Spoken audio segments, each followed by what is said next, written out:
जीवन साथी सबसे अजीज होता है।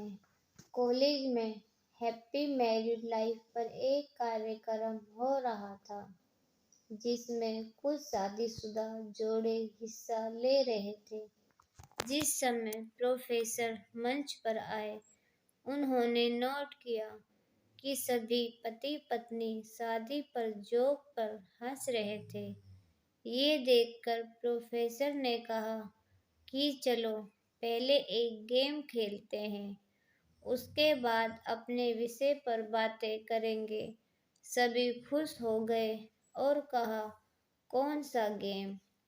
प्रोफेसर ने एक मैरिड लड़की को खड़ा किया और कहा कि तुम ब्लैक बोर्ड पर ऐसे 25-30 लोगों के नाम लिखो जो तुम्हें सबसे अधिक प्यार हो।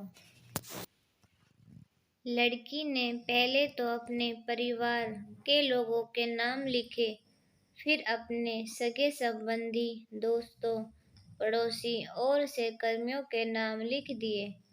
अब प्रोफेसर ने उसमें से कोई भी कम पसंद वाले 5 नाम मिटाने को कहा। लड़की ने अपने सहकर्मियों के नाम मिटा दिए। प्रोफेसर ने और 5 नाम मिटाने को कहा। लड़की ने थोड़ा सोचकर अपने पड़ोसियों के नाम मिटा दिए। अब प्रोफेसर ने और 10 नाम मिटाने को कहा। लड़की ने अपने सगे संबंधी और दोस्तों के नाम मिटा दिए। अब बोर्ड पर सिर्फ 4 नाम बचे थे, जो उसके मम्मी पापा, पति और बच्चे का नाम था। अब प्रोफेसर ने कहा, इसमें से और 2 नाम मिटा दो। लड़की असमंजस में पड़ गई। बहुत सोचने के बाद, बहुत दुखी होते हुए उसने अपने मम्मी पापा का नाम मिटा दिया। सभी लोग स्तब्ध और शांत थे, क्योंकि वो जानते थे कि ये गेम सिर्फ वो लड़की ही नहीं खेल रही थी, उनके दिमाग में भी यही सब चल रहा था। अब सिर्फ 2 ही नाम बचे थे, पति और बेटे का। प्रोफेसर ने कहा, और एक नाम मिटा दो। लड़की अब सहमी सी रह गई। बहुत सोचने के बाद रोते हुए अपने बेटे का नाम काट दिया। प्रोफेसर ने उस लड़की से कहा, तुम अपनी जगह पर जाकर बैठ जाओ, और सभी की तरफ गौर से देखा और पूछा, क्या कोई बता सकता है ऐसा क्यों हुआ कि सिर्फ पति का ही नाम बोर्ड पर रह गया? कोई जवाब नहीं दे पाया। सभी मुंह लटका कर बैठे थे। प्रोफेसर ने फिर उस लड़की को खड़ा किया और कहा, ऐसा क्यों?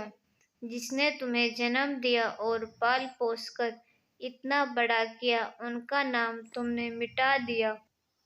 और तो और तुमने अपनी कोख से जिस बच्चे को जन्म दिया, उसका भी नाम तुमने मिटा दिया। लड़की ने जवाब दिया कि अब मम्मी पापा बूढ़े हो चुके हैं।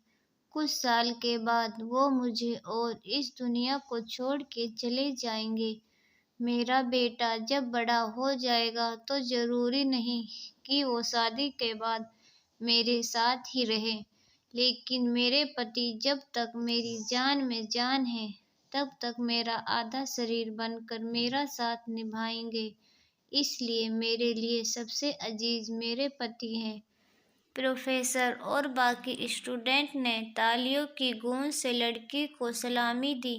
प्रोफेसर ने कहा, तुमने बिल्कुल सही कहा कि तुम और सभी के बिना रह सकती हो, पर अपने आधे अंग अर्थात अपने पति के बिना नहीं रह सकती।